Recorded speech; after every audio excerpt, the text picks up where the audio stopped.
I'm just going to give it a couple minutes so all the viewers can log in real quick. Sure. And start.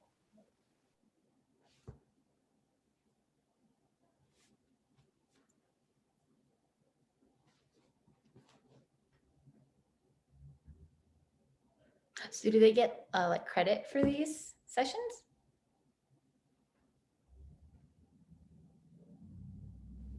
Yeah, so if they watch the video, they'll have a Google form to fill out at the end, and then they'll be able to receive credit through that. Like for their med schools or for their? Just for the shadowing sessions. So each shadowing session, they can get 1 hour credit, and then they can use that for their applications in the future. Oh, awesome.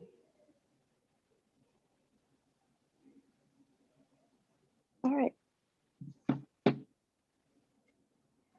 So let's get started. Hello, guys. Welcome. Today we have Dr. Amita Kalra, who's specialized in GI, internal, and obesity medicine, and she'll be speaking to us today. Just remember that post your questions in the chat, and Dr. Amita will be able to look at it. And also the Google Forms will be posted at the end of the video or end of the shadowing sessions, and make sure you answer that as well. So welcome. Okay, great. Thanks so much for having me. So, as she mentioned, I am board specialized in internal medicine, gastroenterology, and obesity medicine, but my primary practice is really gastroenterology and the obesity medicine I got board certified in just last year. So I'm kind of incorporating that into my practice now. But I was trained in fellowship doing GI, and that's pretty much my main clinical focus as of right now. So for today's session, I really wanted to be more of a resource for you guys. I understand that a lot of you are either applying to medical school, maybe in medical school, or somewhere along that journey. And I thought that it would be maybe helpful for you if I kind of gave you my story and how I got to where I am. And if any of that is interesting to you or you have any questions, I'm happy to answer that. I'm also here as a resource for you guys, so I can leave my email address at the end, and feel free to reach out to me if you have any questions or if I can be of help at any point along the way. It's a tough journey and it's a long journey, but it's definitely worth it. And it makes it much easier if you have people who you can kind of go to for support and use as mentors. So I'm happy to do that for any and all of you. So I grew up in California and I went to UCI for undergrad. I specialized in bio there and then went on to Ross for med school. And after that, I was in Miami for a few months and then pretty much did most of my clinical rotations in New York. And I decided probably in third year or fourth, like between third and fourth year of med school, that I wanted to go into GI. So I started internal medicine residency knowing that. But obviously that's not the case for everyone. But I did my residency at UCSF in Fresno in California. And then I went on to do fellowship in New York because my then boyfriend, now husband, was doing his radiology residency on the East Coast. So, I can kind of get into the nitty gritty of applying across the coast if that's anything that applies to anyone. But after that, I accepted a position at Stanford and I worked there as a clinical assistant professor in GI for 3 years, and just until December, actually. I had a baby, and because of COVID, I just couldn't justify flying back and forth because we live in Southern California. So I resigned from Stanford, which was a really, really tough decision, but I had to do that for my family. And now I am in a private practice here in Newport Beach. where I live. So it's been, I've been through a lot of different experiences. I trained at inner city hospitals. I worked at obviously a very highly academic center, and and now in private practice. So I kind of have an experience in a lot of different ways. And I think that, you kind of figure out what's right for you along the way. Some people know right off the bat what they want to do. Other people, they say on average, a doctor switches their job 3 times before they actually stick with the one. And I kind of believe it, because there's a lot of variables that go into this. I think especially for women, as you are planning maybe a future with family and things like that, I think there's a lot of things to consider there. But overall, I am really happy with my choice for GI, and I think it offers me a really great work-life balance. So let's see, I'll just switch over to the question. So, hi, Dr. Kalra. My 2 questions are: 1, is this job a job that keeps your personal life and work life balanced? And 2, since when and what inspired you to be specialized in GI internal and obesity medicine? So to answer the first question, definitely it's a job that gives you that work life balance, and I'll explain why. I'm currently actually only doing outpatient, so I'm not even going to the hospital, taking call, nothing like that. I've very much created the job that I want. I understand that that's not the case for everyone. Some people have different financial pressures to pay off loans at a certain period of time. I do have some loans as well, but we were fortunate that we have a dual income right now, and I really want to spend time at home with my baby. So I'm able to kind of work this schedule out where I work when I want to. Even at Stanford, when I was working there, I was able to kind of cater the schedule to what I needed. And I think it's important to really be true to yourself when you're entering a job, whatever that means for you. If the job is 45 minutes away from your house and that commute is going to be an issue, that's a big factor to consider. If there's something that is not sitting right with you for whatever reason, that's also really important to consider. And you should really trust your gut when it comes to finding the right fit. And there is a right fit for everyone, but it sometimes takes a little while to get there. I decided to go into GI, as I mentioned, during medical school. I loved the fact that you could do procedures. You get to see so many different pathologies, all these different types of diseases, and it keeps things really interesting. And you can kind of cater your life the way that you want to. If you want to be just a GI hospitalist, you can actually do that and just be doing procedures and dealing with really sick patients and acutely bleeding and fix it. And it's super satisfying. Or if you want to do more outpatient, you can do that. If you want to subspecialize in just pancreas or liver or IBD, you can do that. So I felt like there were a lot of different options there. As far as the obesity thing, so you don't actually have to do a separate fellowship right now to be board certified in obesity. You can take an exam and kind of do all the credits that you need and sit for the exam. And the reason why I decided to get certified in it is because it's really kind of a worldwide health crisis. And 30% of patients are obese in the US. And it's just kind of becoming the next leading cause of NAFLD, or non-alcoholic fatty liver disease, and liver transplants. So now that Hep C is much more under control, we're seeing that NAFLD is a major cause of liver cirrhosis and liver cancer. And so I kind of saw that there aren't too many doctors who actually counsel their patients on weight loss and how best to do that. And so I figured I could help fill that niche a little bit. And so that's what inspired me to go into obesity medicine. Okay, next question. Do you have different standards for people of different races in terms of obesity? That's a little bit of a nuanced question. I'm not really doing too much in the way of research when it comes to obesity. I think if maybe what you're talking about is fatty liver, like a lot of Asian patients may not actually have true metabolic obesity. They can be actually metabolically thin, but have visceral fat. So that is managed a little bit differently. We don't have great markers in terms of standardizing obesity for everyone. We use BMI, which is kind of the best we have, but there's a lot of issues with that as well. But I generally try to tell patients to just stay within a healthy weight range. It's not so much race dependent, but really more based on their personal risk factors, including family history, what other comorbidities they have, if they already have heart disease or liver disease or kidney disease, et cetera. Do I work closely with doctors in other specialties? Have there been cases where you were not able to find out the problem that a patient is having? So I definitely work really closely with doctors and with other specialties, because very closely with colorectal surgeons, very closely with cardiologists, even when we're, there's patients who are often on blood thinners and then they end up bleeding. So you're dealing closely there. But surgeons and GI are often working very closely together, because sometimes you'll have to do a procedure to clear a patient to have surgery, or determine the anatomy or issues that way.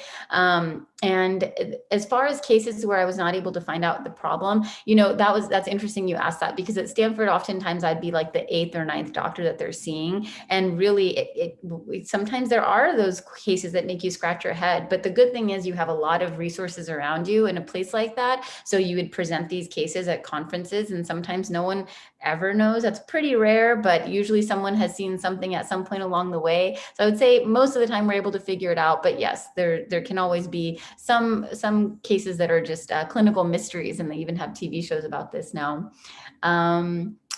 What are some interesting facts about your career? What majors did you take in college? So majors, that I was a bio-sci major in college, and I minored in psychology. And I did think for a little while in college that I was going to go into psychiatry, but I changed my mind when I started medical school and kind of did rotations. And some interesting facts about my career, I would say, is that, you really get to deal with so many different organs. And it's pretty fascinating, because you're dealing with the esophagus, the stomach, the small intestine, the colon, and then also the liver, the gallbladder, the pancreas. And these really aren't necessarily connected to each other, as far as the liver doesn't really have much to do with the stomach, but you end up managing all of these different types of pathologies. So I think that it's pretty amazing that way. We kind of joke and we say that, the cardiologist got the heart, the nephrologist got the kidneys, the pulmonologist got the lungs, and GI got everything else. And, it's kind of true. We deal with a lot of different things, but that's what I actually love about my job.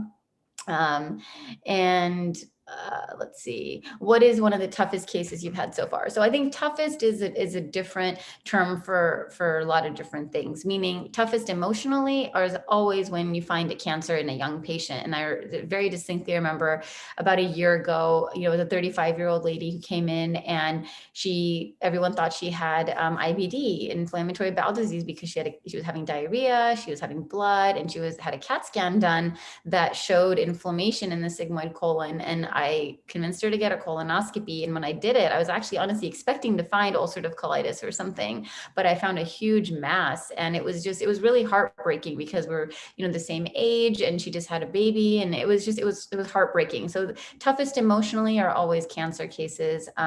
Toughest kind of as far as thinking about it is I've diagnosed some really interesting cases, especially at Stanford, because I think that's where a lot of these kind of patients who have these complicated issues come. And a lot of times there'll be patients who are, bone marrow transplant recipients dealing with just, bleeding or some other infection that you just cannot sort out. And so those can be diagnostically really challenging, but also they can be scary, because these patients are so sick. So I think toughest is kind of, there's a lot of different tough cases actually for different reasons.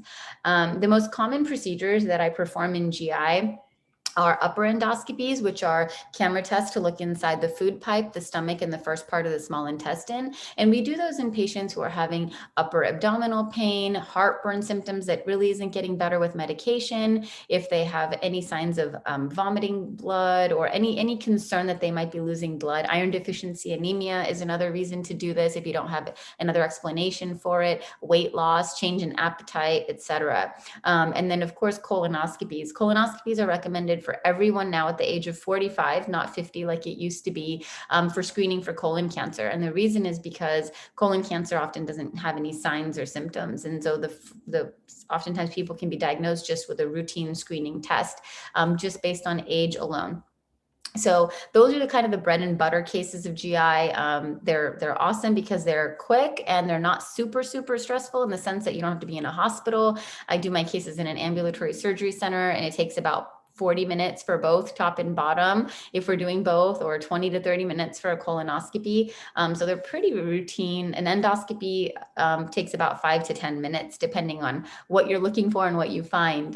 But they're really satisfying, and I love being able to use my hands in my job, and also to be able to think, about the whole person and kind of how I can best help them. So I really love, I love that about GI. And I like also that there are not a lot of women in the field, although that's changing now, but I kind of wanted to be there for a lot of, especially South Asian women who just don't want to see male gastroenterologists because they're afraid to get a colonoscopy. My mom, it took me forever to convince her to get her colonoscopy, and she finally found a female GI who lived like 45 minutes away.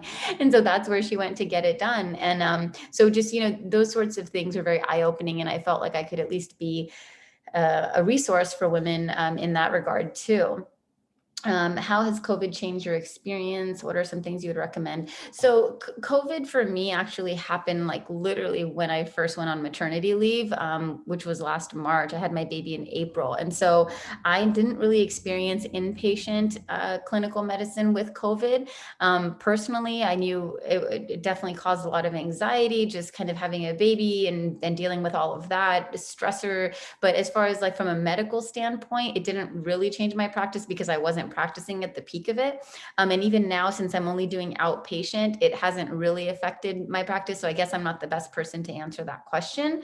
If for someone who is interested in GI, it is historically a very competitive field. So I would say if you think at all that you want to do it, meet your mentors early and identify your area that you want to go into, if you can, as early as possible. And what I mean by that is within GI, as I mentioned, there's so many different diseases and so many different organ systems involved that if you kind of know that, okay, I want to focus on the pancreas, or I want to focus on celiac disease, or whatever it is for you, if you have that thing, then you can identify mentors. Even, now with e-shadowing and all this, people are so much more accessible all around the world who have specialized in just that one thing.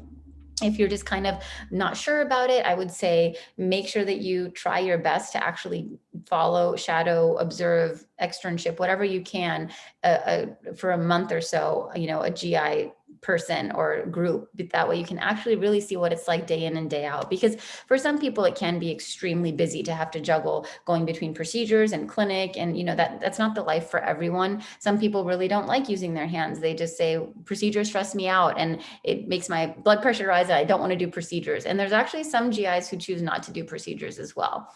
But that's what I would say is if you think you're interested in it, try to get in your foot in the door somewhere early and try to get some exposure to research or, someone. And not everyone has to do research, guys. I'm not like a huge research person by any means, especially compared to my colleagues at Stanford. But, I still accomplished all of my goals, and it's about having a strong work ethic. So if you really want something, you'll figure out what is your best attribute that you can, provide. And if it's working extra hard, working extra late, then that's what you do, and you ultimately will get there. Has COVID restricted the amount of patients you see? I think initially, yes, patients were definitely very scared to come into the ambulatory surgery center, but now things have pretty much normalized. So I would say no, at this point, everything's kind of becoming more normal with regards to that patient volume.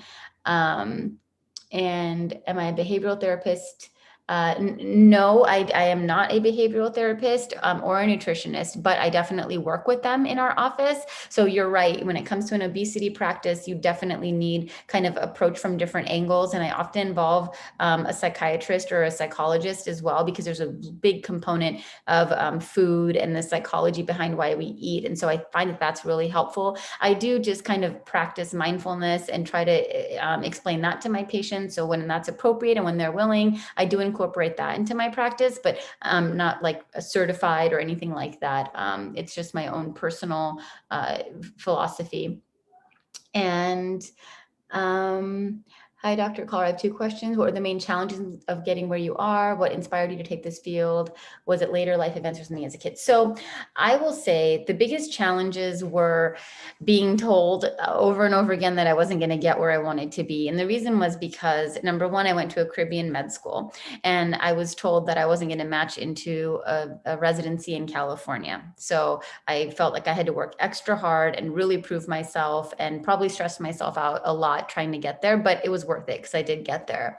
And then when I was in residency, no one had ever matched outside of that program for GI before. So I was pretty much planning on not matching, and people around me again were telling me that it wasn't going to happen or it wasn't very likely. But then I disproved them also and matched into my number one program, which I wanted in New York. So, you know, I will say the toughest part of getting here really was just trying to stay as positive as I could and try to remind myself that I'm capable of things that people are trying to tell me that I'm not capable of. I think it was in their best interest to be realistic with me about my expectations and my goals so I could make it an appropriate plan B or whatever you want to call it.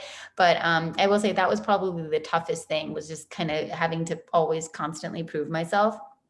But it was worth it, and I'm happy that I accepted that challenge, and I'm also happy with the way things worked out, even though in the moment it might not have felt like everything was working out the way it needed to.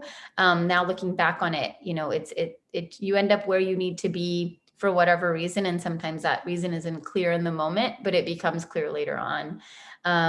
So what inspired me to take this field was really my experience during med school, seeing and shadowing and being on that rotation, because it was just such a different field. And I actually, funny story about that, I wasn't even supposed to go to a GI rotation. I was supposed to be on radiology so I could, learn radiology stuff. And even though I knew I wasn't going to go into radiology, I needed to take an exam, and I heard you could get done by like 2 p.m. so I could actually have time to study. And when I showed up on that day, they told me that the spot was taken and the only thing available was GI. And I was like, I don't want to do GI. That's gross. And they were like, well, that's the only option. So I was like, okay, I guess I'll do it. And honestly, that's when my whole idea about it completely changed. The people I met were amazing. The patients were really great. And I felt like you could connect with them on a different level, because most people deal with some GI issue at some point in their life, whether it's a minor issue or very severe issue. It's something that's not always easy to talk about. And patients would tell me that they found it easy to talk to me about things. So I really enjoyed it. And then I thought that doing the procedures was really awesome and rewarding. If someone's having a bleeding ulcer, you can fix it. And it's very satisfying that way. So those were the reasons why I chose the field. But again, I think it's really, really important to reflect and do some internal introspection on what you are looking for out of a career. So that, let's see. And what made you interested in obesity? So again, I would say it was really just the fact that we're seeing so many more patients with obesity, and they're not really getting it addressed with their primary cares. And it's not the primary care's fault. It's a systems issue, really. We don't even really treat obesity as a disease, and it's a huge problem. So I wanted to be one of the solutions to that problem, and that's why I became motivated to learn more about it. And really, we don't get a lot of training on it during residency or fellowship or anything. So you really have to learn on your own and kind of dedicate that time. So I figured that would be a great asset to have, and another way that I could help patients besides just with GI issues, but with also weight loss. And interestingly, just today in my clinic, I only had about 5 patients, but 3 of them were there for weight loss. So it's definitely prevalent. And even if someone isn't morbidly obese, but just slightly overweight and they want to lose weight, there are ways to help. But it means more coming from someone who knows how to talk to patients and feels more comfortable with certain medications that a lot of doctors don't feel comfortable using.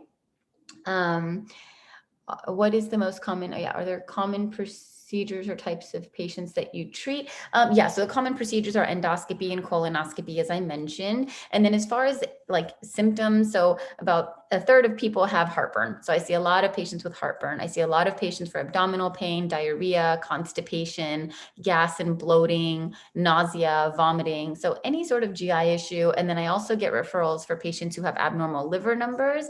So that's on the blood tests. If they're liver numbers are elevated, then I evaluate them for, any sort of underlying liver disease, fatty liver disease, and other things, maybe some medications that they're taking that could be causing it. What do you check for before treating patients? It totally depends on what symptoms they're having. But if at all we're concerned that there's an alarm symptom, so alarm symptoms are, bleeding, rectal bleeding or vomiting blood, weight loss, a family history of any GI cancer, stomach, esophagus, colon, etc. Anemia, it can be an alarm symptom if it's really low and kind of new onset. Iron deficiency, as I had mentioned, that can be an alarm symptom. So if patients are having any of those types of alarm symptoms, then we recommend doing endoscopy and colonoscopy sooner. If someone is having kind of functional symptoms, functional means they are clearly having symptoms that are interfering with their quality of life, but we aren't quite sure that there's actually truly an organic disease behind it. So meaning, let's say they're having diarrhea, but all the workup is completely negative. We know it's not inflammatory bowel disease. We know it's not celiac disease. We know it's not a thyroid problem. We know it's not all of those other endocrinologic things. Then at that point, we call it functional diarrhea. And then we kind of have to explore further avenues for treatment. So we may not be the diagnostic workup is pretty extensive, but it really depends on what the patient is complaining of. So I think that's a little bit difficult to answer just here in this setting. But if you have a specific question, I'd be happy to address that. And I will type in my email address for you guys, so you can feel free to email me if you have any questions or need any guidance or anything like that. And I'm happy to always chat and help out in any way that I can. Do I deal with morbidly obese patients? If so, what are some of the things you would suggest? What path would you take to help the patient? So good question. Also a little, it's a very specific, but so morbidly obese is actually technically not considered like a term that we like to use anymore, because it's kind of makes the patients feel bad. So we class obesity into class 1, 2, and 3, depending on their body mass index. And, if a patient has really, really high BMI and they're already in that class 3, I first talk to them about what that means for their life beyond just probably what they're feeling internally as a struggle for that. And, a lot of times there's just body issues with social media, with just being kind of feeling like you're being judged. It's very, very difficult. And there's a really strong mood component that comes along with that. So I really try to get to the bottom of that, address that, make sure we're not missing anything else, like a thyroid dysfunction or Cushing syndrome or cortisol, elevation. That's the Cushing's. So I like to make sure that we're not missing anything else that can be a reversible or secondary cause of obesity.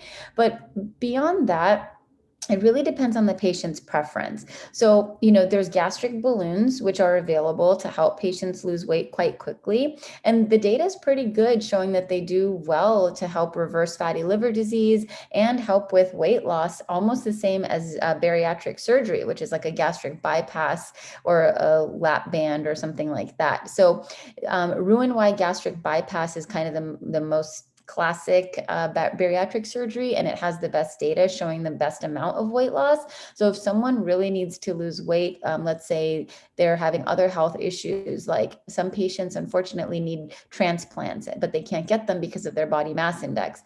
So doing something like that will induce rapid weight loss, like a gastric balloon or surgery at that point, may be the best option. Surgery may or may not be, depending on what type of transplant they need. But gastric balloons are an option. Weight loss medications are a great option when there's no other contraindications. So if there's no underlying, severe heart disease, you can use phentermine or other medications. But those are really the path that I take. I give them all the options, and then I work with them, and I also follow up with them closely. So the important thing is staying on top of your patients, not kind of letting them just drift away and come back 6 months later. You really want to see them every month, every couple of weeks, if you can, if your practice allows it, and then get them plugged in with the nutritionist early on and a behavioral therapist early on. That way everyone is kind of seeing them and they're being held accountable. I think a lot of times it's addressing the patient's desire to lose weight and also what their barriers are. That helps. So motivational interviewing during the initial interview and even subsequent interviews is really, really helpful. and letting them know that they're in a safe, non-judgmental place. And that's kind of where I really focus my attention during the first visit, is I want them to feel comfortable, because it's going to be an up and down journey. Literally, it's the weight goes up, the weight comes down, their emotions go up, that comes. So there's a lot that goes into it, and it's not usually just like a one straight path. So you're going to end up getting to really know your patients, and you don't want them to feel guilty if they have a cheat day or are gaining weight. You want them to be honest with you. Reviewing medications that a patient is on is really, really important, because a lot of times people don't realize they're taking medications that are inadvertently causing weight gain. So that's also very, very important.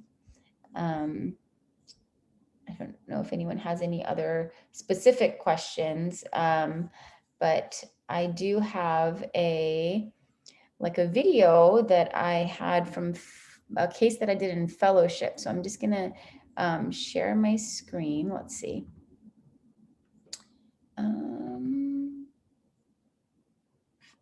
I have to allow Zoom to do that. Okay. Oh, it's making me have to quit Zoom and then come back on. Should I do that, or should I not do that? What do you guys think? It's saying that I have to quit Zoom, or I can't share my screen or something like that. I don't know. Okay, maybe, is there a way you can send it to us? I can try pulling it up on ours. Yeah, sure. It's an MP4.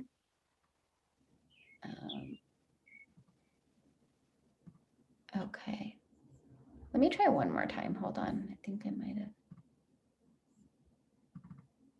Oh, wait, is that coming up? Yeah, it came up. Oh, okay, perfect. So it has the audio and everything. So I'm just going to let it run. It's just a couple of minutes long.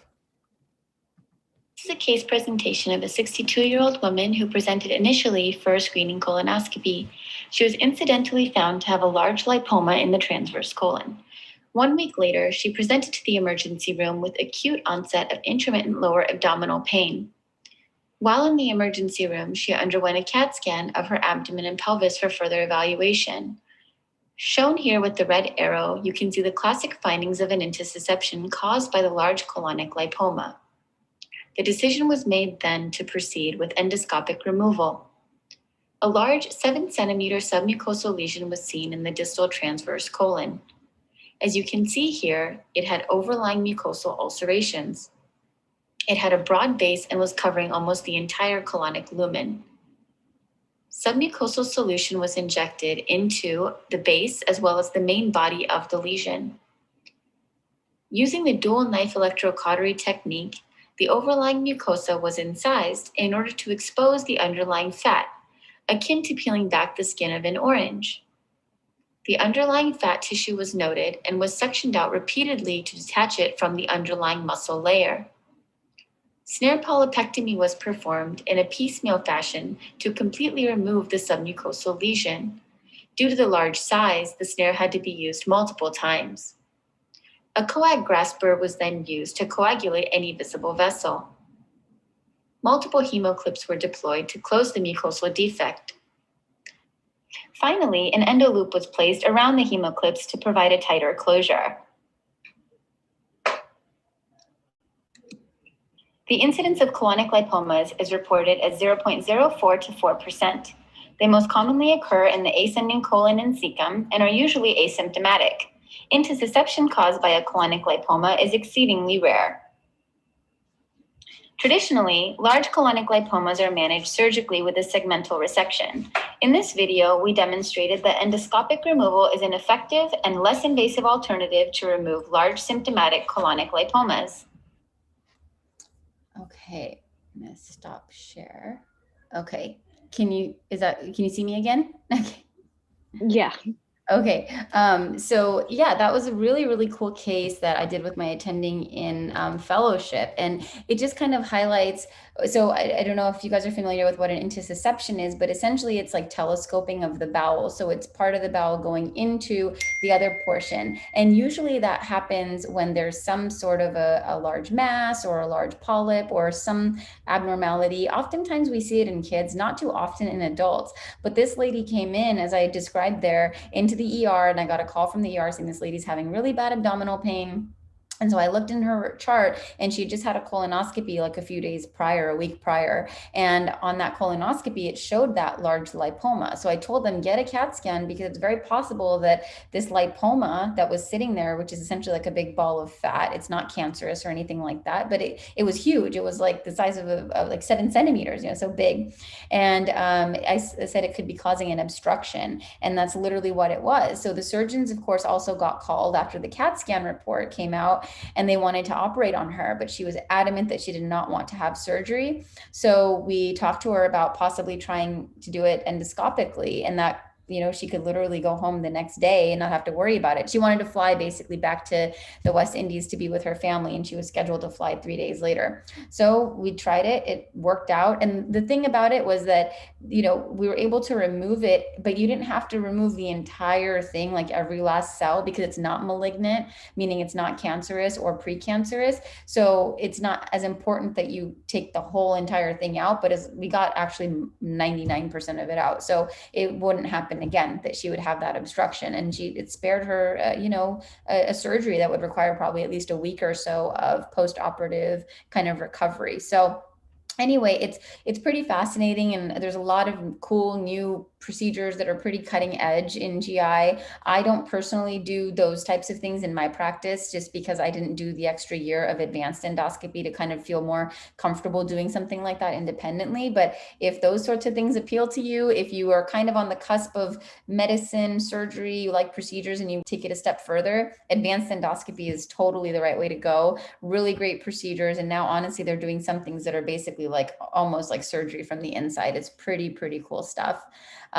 So, that's something to consider also if you're interested in procedures and things like that. Does anyone have any other questions?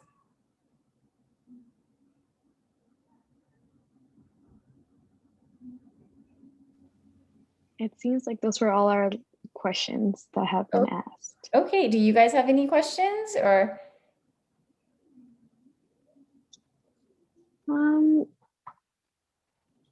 See, I think that's it. Okay, all right, sounds good. Well, I shared my email address there, so please feel free to reach out, especially if you're thinking about GI. But even if you have questions about internal medicine or anything, it always helps to be able to talk to people about it. And, each step along the way has its own set of struggles and its own set of, joys. So just try to enjoy all of it because it really goes by super fast. And you'll look back and you'll be sitting where I am and think, oh my gosh, how was that 10 years ago? Thank you so much for joining us for My Medical Message. We definitely learned a lot from you, and thanks for answering all the questions. And we loved your video as well. Okay, great. So Thanks thank you. Nice to meet you. Bye. Bye.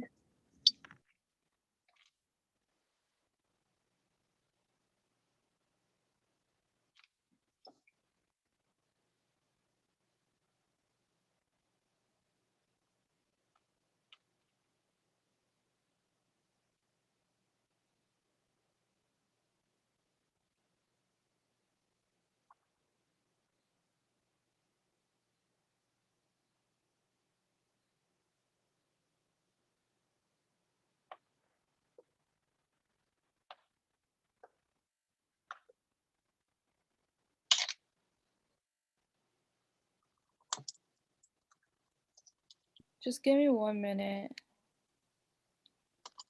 I'm like on the last question. I'm just gonna type in the answers.